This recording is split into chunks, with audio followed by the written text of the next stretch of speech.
ikka põhimõtteliselt ongi nii, et mingid kaebused tekivad, on südavaha, piiveldab, oksendanud, korra lööb kõhu lahti võib-olla ja kuskil valutab ka, eks ole, 3-4 päeva, kerge palavik võib-olla. Sellised tüüpilised sümptomid, nii tavaliselt enamus nendest haigustest hakkab. Kollaseks läheb ta alles 4.-5. päeval ja siis läheb juba olukord kergemaks tunduma. Aga just enne seda kollaseks minekut on need kõige raskem. Üldiselt statistika järgi on 2/3 juhtudest kulgevad kergelt või asümptomaatiliselt, ainult 1/3 läheb kollaseks. Ikka läheb kollaseks, kollane peab, see ei ole kollane. Ja siis me ei saagi teada seda teinekord, et tegemist on selle haigusega, kui spetsiifilisi proove ei tee. Ja ainult vähemus siis vajavad üldse haiglaravi ja nendest omakorda väiksem osa vajab sellist keerulist ravi, kellel on tühistused ilmnenud. Et selles mõttes meile ravile saabunud patsientidest tavaliselt ongi ka väike initsiaalne periood, keskmiselt võib-olla 3-4 päeva haiglas viibimisega.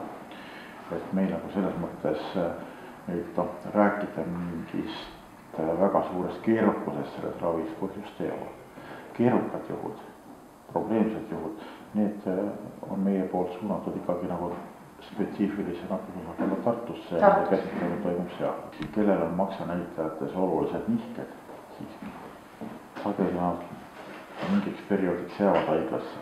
See periood ei ole pikk, näitajad hakkavad paranema, toimub selline paranemisprotsess ja eelkõige patsiendil on ikkagi see natuke toetav ravi, meil on paha enesetunne, iiveldustunne, sümptomite leevendamine eelkõige sellele suunatud.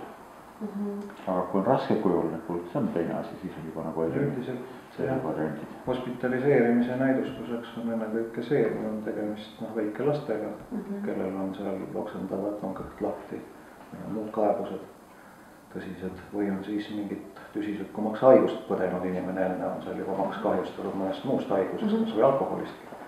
Siis võid tekkida maksapuudulikkus ja siis on tagajärjed hoopis raskemad võivad olla, aga need on ikka harvad juhtumid. Nii et tegelikult enamus haigeid ei vaja haiglaravi. Ei nagu siin tohtor Kase ütles, et ongi ainult mõni päev. See hospitaliseerimise või haiglasse panemise nõue on selle mõttega, et hoida neid inimesi nii-öelda teistest eemale ja vältida sellega nakkuse levikut. Aga antud olukorras tegelikult nakkus oli juba levinud, eks ole, et see hospitaliseerimise mõte ainult teistest isoleerimise pärast, et seda nüüd ei tehta niimoodi.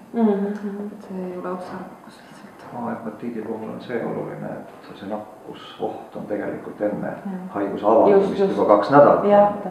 Ja kui juba haigus on avaldunud, siis on veel mõned päevad ja see oht kaob ära. Nii et tegelikult me teeme takkajärgi hospitaliseerimine, peaks tegelikult ennetama seda, seda me ei tea.